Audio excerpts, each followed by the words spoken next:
Et salut tout le monde, on se retrouve pour une nouvelle chronique sur l'après-ski dans laquelle on va revenir à travers une vidéo top et flop sur les 2 dernières semaines d'actualité des sports d'hiver centrée autour de la très grosse actualité qui était du coup les championnats du monde de ski nordique qui sont déroulés en Autriche du côté de Seefeld et qui se sont terminés ce dimanche. On va débriefer ça, c'est parti.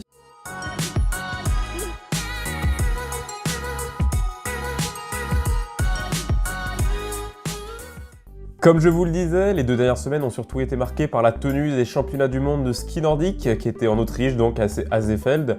On va se concentrer sur la partie ski de fond puisqu'on va dire que c'était peut-être celle sur laquelle je suis le plus à l'aise, mais aussi celle sur laquelle on a le plus de choses à dire, nous francophones. Donc on va surtout parler de la partie ski de fond. Et eh bien, de ce côté-là, ceux qui sont au top du top, c'est tout simplement tous les athlètes dont la nationalité commence par Nord et termine par Vège. Vous l'aurez compris, on parle des Norvégiens et des Norvégiennes, puisqu'avec 6 titres sur 6 épreuves, donc 6 médailles d'or sur les 6 possibles chez les hommes remportées, et 4 sur les 6 disputées chez les femmes, la razzia des Norvégiens est juste phénoménale. Avec en tête de file 2 monstres que sont Therese Johaug côté féminin et Johannes Klæbo chez les hommes. 3 titres chacun, une médaille d'argent en plus pour Therese Johaug. Klæbo lui titré sur les 3 mêmes épreuves que lors des Jeux Olympiques de Pyeongchang l'an dernier, donc triple champion olympique, désormais triple champion du monde, c'est juste incroyable. On peut également noter le titre de Martin Jonsrud Sudby sur le 15 km classique, son premier titre de champion du monde en individuel alors qu'il avait déjà été sacré sur le relais.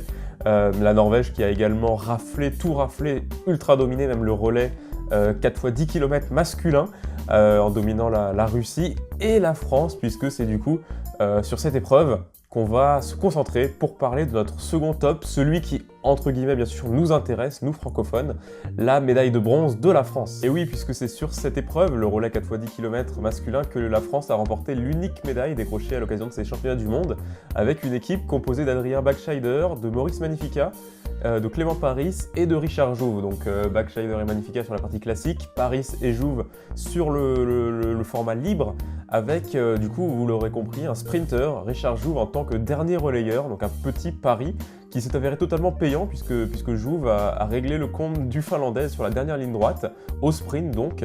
À noter quand même que Clément Paris avait fait un énorme travail en 3e relais pour réduire considérablement l'écart qui séparait la France du trio de tête à l'époque. Il y avait même pendant quelques temps un quatuor. Donc énorme relais de Paris et de Jouve qui permettent à la France du coup de décrocher la 3e place, le même classement que justement sur le relais 90 km des Jeux Olympiques de Pyeongchang où la France s'était déjà classée 3e, derrière à nouveau la Norvège et la Russie. Petite anecdote, la Norvège a remporté ce relais au championnat du monde côté masculin depuis 2001 sans exception.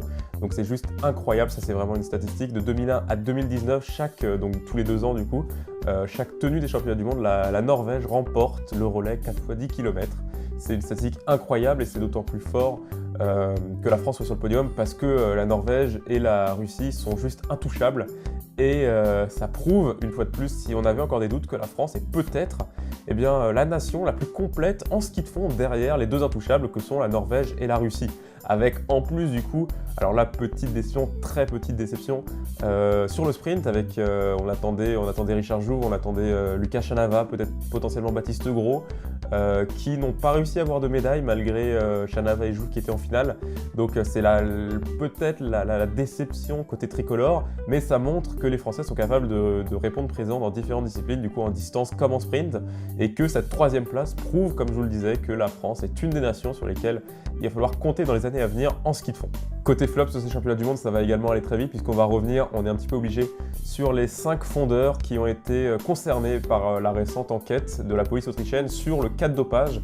Plus que ça, même un véritable un réseau de dopage qui a été découvert de la part de la police autrichienne à l'occasion de ces championnats du monde, avec entre autres, vous l'avez sûrement vu sur les réseaux sociaux, Max Hauck, un fondeur autrichien, pris en flagrant délit, la seringue dans le bras, la perfusion dans le bras, du jamais vu, une image qui était peut-être pas nécessaire, c'est vrai que beaucoup l'ont souligné sur les réseaux sociaux, il était déjà suffisamment humiliant et humilié comme ça pour que cette vidéo tourne en boucle. Après, on va pas non plus l'excuser. Il ne remettra certainement plus jamais les pieds dans une compétition de ski de fond et c'est très souhaitable, c'est même normal.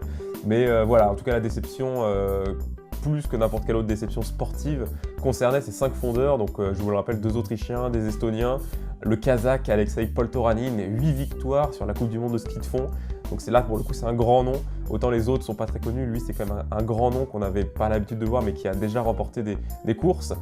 Donc grosse déception, mais d'un autre côté, est-ce que c'est pas plutôt positif de voir de telles affaires sortir sur d'aussi gros événements? Ça prouve qu'il y a une lutte.